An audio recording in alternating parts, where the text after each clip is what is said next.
لما لا دفرك عندي سوي دفرك خلتصل. Rumainesh's story is recorded. Medical examinations will be done, and she's given an initial counseling session. But this is one of the only hospitals still open in this region. The charity MSF estimates that just over 10% are functioning normally. The other have been destroyed in this war. For in transportation, they can buy themselves to work. After 3 days, after 4 days, after a week, they becomes very angry. They haven't have any clothes. They are migrants. They haven't have any financial. They have not any clothes. Their clothes are disorganized by the sharp materials, by knife, by anything when they are raped the persons. They cry with them in this center. They becomes damaged our minds. This is not, this is heavy to understand. Nobody feels safe even in this hospital, which is guarded by government forces. 2 weeks ago, a medical student was raped by soldiers in this compound as she walked from the library to her classroom. Before the war, the police had the power to bring perpetrators to justice, but the local administration has been disbanded since the conflict began. Now, the Tigray region is under a state of emergency, and a coalition made up of Ethiopian troops, Eritrean soldiers and local militias know that they have the ultimate power. Some are accused of being on a revenge mission. There is no police service, there is no court. Every person is as you do as you want by now. The Tigray People's Liberation Front, or TPLF, ruled Ethiopia for 27 years. They too committed crimes against other communities in the country. Once a powerful group, they are now hiding in the mountains, unable to protect their population, and the people here feel helpless. What's happening to them, especially to the women of Tigray? She came here around 9 days ago. Yeah. So rape cases are still coming, or rape victims are still coming? Yeah, you can get them in the war, you can get them wherever you like, but rape cases are always coming. The special thing about this case is this client is, she was already pregnant, and on top of that she was raped, and she was also hit by the gun, so she has sustained almost 3 injuries, being pregnant with around 10 weeks of gestational age, and raped.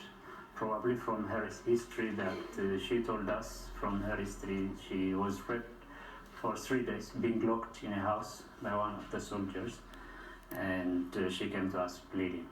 This 19-year-old girl was working as a waitress and was stopped by soldiers on her way home.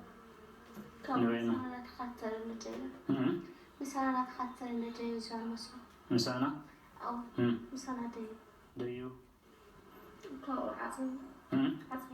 أبي وسيلك نبت جزاتي دي أو جزاتي كي أبت ترى روسم سولهم دي أبت نسوي تقادي ويسند دي وخودي الغاي نجزات أو دفرني عشان عطوني كاو مسكنا فوق أقول حد ساوس نادق أقول حد ساوس أقفتنا بالوبري كاو وصيان وصي خاف ملي تخيل مسوات أخاو بقلا شوي مثلا بقلا شوي مثلا كتوت نسوي خدي دم مسفسن أو دول لحدا تايلو مع صدق.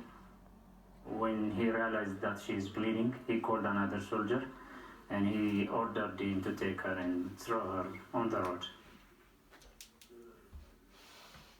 Many of the victims are too traumatized to go back to their families. They fear the attackers will go after them. A refuge away from the hospital is for those women who have lost everything, who cannot return home. We're now heading to a safe house where there are around 40 women, all of them victims of rape. It's in a hidden location, and we were advised to travel separately in case we were being followed. One shocking story that I kept on hearing was that of a woman in the safe house. الشعب أسرعت نمبر مجمرة ልብሳቸው የሻዕቢያ ሲሆን አነጋገራቸው እንደ ልብሳቸው እንደ አብይ መሐመድ እንትን እየለበሱ ናቸው። ገፍትሮ ባበቡ የበረበና ቡና ነበር። 6 ሴቶች ነበር። 30 ወንዶች ነው የገቡት ነው ፋይተሮቹ። ከዛ አንዳችን ልብሳቸው ልቅነታችን በጎልበት አንድ ለአምስት አንድ ለአምስት ሲደፍርም እንደገና ደግሞ ፎቶ እያነሳች ጫወትብን እንደሆነ ማታ እዚህ ካድራችሁ ገባችኋል። አንድ ልጃገረድ ነበር የደፈራት። This was the first time she was raped. She managed to escape and get help. But when she went home, she was raped again. Whilst trying to flee with her 12-year-old son, they and other women get caught again. እኔ ከነልጄ ነፃ ሁሉ መርፌ ተወጋሁ። ላስቀጣም ለቁጣቸው አጥቶ ይሄታሱ እንደዚህ አንድ ዛፍ ላይ እና ድንጋይ ላይ ታስረን እንደዚህ በቃ ይሄኛው የሰራም ይወድና ብዱላም ተደበደብን፣ መርፌም ተደምሰና 10 ቀን ነበር። የሬሳዎች አሉ ማለት የሞቱ ሰዎች አሉ። ጅባት በአሞራ ጠጉ በሬሳ ላይ ነው የሚራመደው። ይጠጣሉ። ልክ ግንኙነት ካደረጉ እንደወረ ወደ ሞነዋት ሶማሌ ወደ ልጅ አፎመዛዙራ ወደ ህፃኑ ልጅ በ3 ቀን በኋላ እርጉዟን ኦፕሬሽን ነበር የተደረገው። ስታርፉ ልጇ ብስጭ እሱንም በጥይት ወጥቶ ነበር ተሰነጣ ሱባ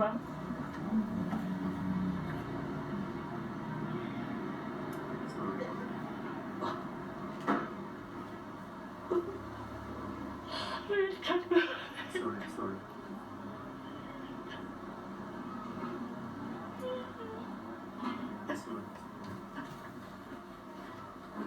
Oh yeah.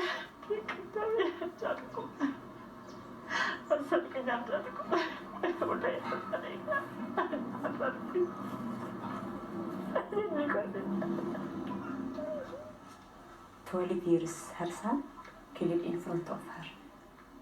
She crying when she remember him, her child. She crying. She is not stable. This is very painful service to us. How can I clarify it?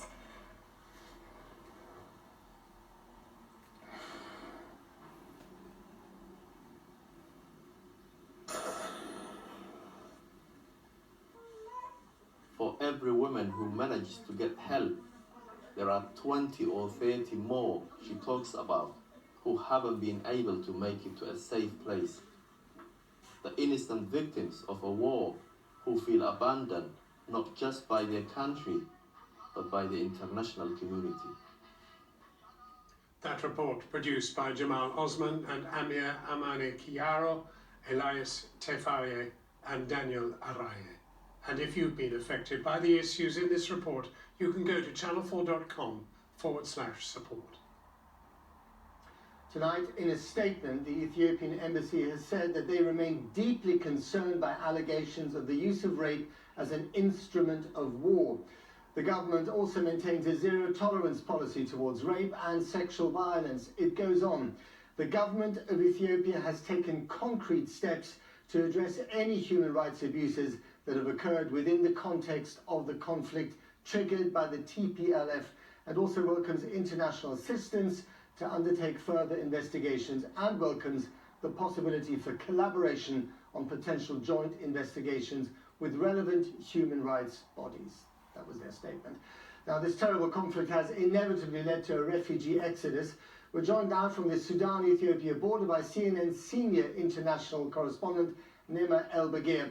Nema, you've also heard, and I wonder if you also heard the kind of accounts that we saw in Jamal's report, and are people still fleeing across the border?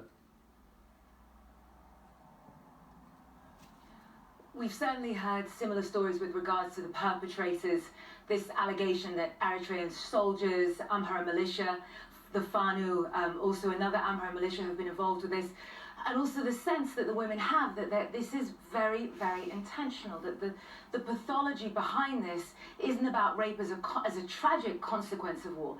Definitely that they feel this is about rape as a weapon of war. one of the women whose stories was relayed to us, because even here in Sudan, Matt, women are very, very afraid. This was relayed to us through a doctor, said that when she was raped repeatedly by Ethiopian soldiers, she says she was told that her blood was being purified, that she was being Amharized. The Amhara, of course, another ethnic group involved in that conflict in Ethiopia. And for those who are familiar with what happened in the former Yugoslavia, with what happened in Darfur, which I covered, that has chilling overtones. That just a very similar feeling that these women aren't just part of a conflict to push the Tigrayans off the land. This is about erasing Tigray and the Tigrayan identity and the Tigrayan bloodline, which is one of the hallmarks of genocide. The sadness is that those stories are now even being stifled from reaching the world through one of the last safe havens, which was the passageways through here to Sudan. Back in December and November, thousands of refugees made their way here. A couple of days ago, we were told 12 made it. Today, 5 to 6. And we understand, not just from the refugees, but also from contacts within the Sudanese military, that is because there is a concerted effort by the Ethiopian military to block these refugees from safety and to keep their stories the other side, hidden away in Tigray, Matt. Thank you very much. Nema Elbagir, CNN senior international correspondent on the border between Sudan and Ethiopia. Thanks again. John. Well, joining us is the chair of the Foreign Affairs Committee, Conservative MP Tom Tugendhat in Westminster, and the General Director for Médecins Sans Frontières, Olivier Byrne, in Amsterdam, and who got back from Tigray just 8 days ago. Olivier Byrne, based on our reporting and what you have heard tonight, how would you characterise what is happening in Tigray tonight? Well, the report that I've